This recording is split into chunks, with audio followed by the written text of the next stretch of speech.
واتخذ قوم موسى من بعده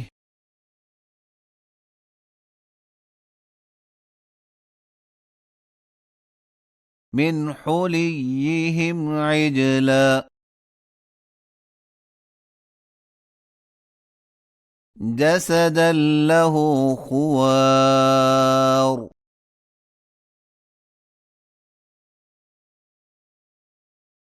ألم يروا أنه لا يكلمهم ولا يهديهم سبيلا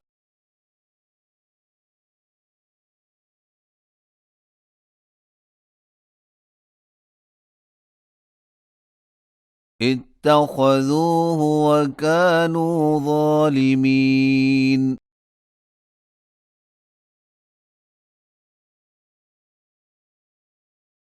ولما سقط في أيديهم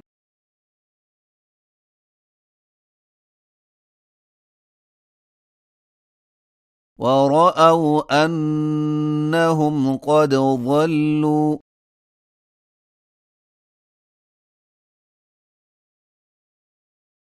قالوا لئن لم يرحمنا ربنا ويغفر لنا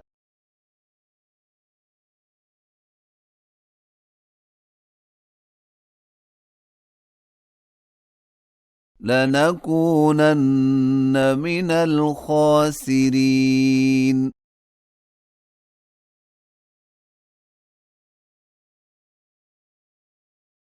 ولما رجع موسى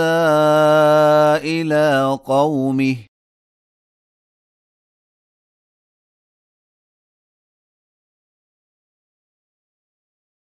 غضبان أسفا قال بئس ما خلفتموني من بعدي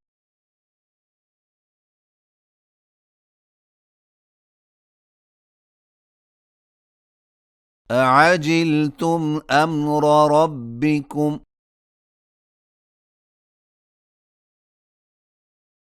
وألقى الألواح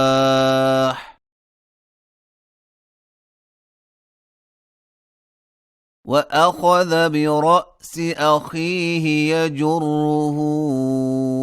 إليه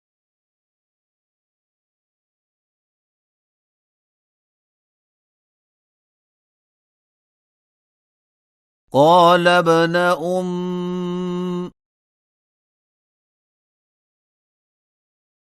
إن القوم استضعفوني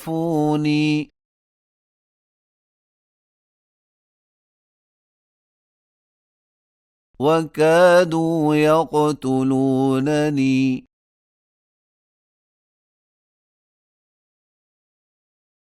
فلا تشمت بي الأعداء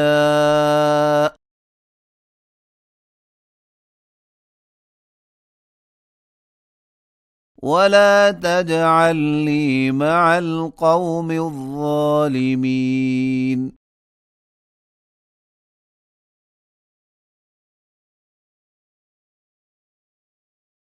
قال رب اغفر لي ولأخي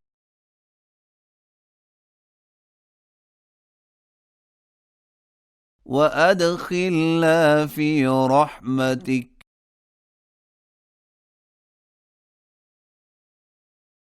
وأنت أرحم الراحمين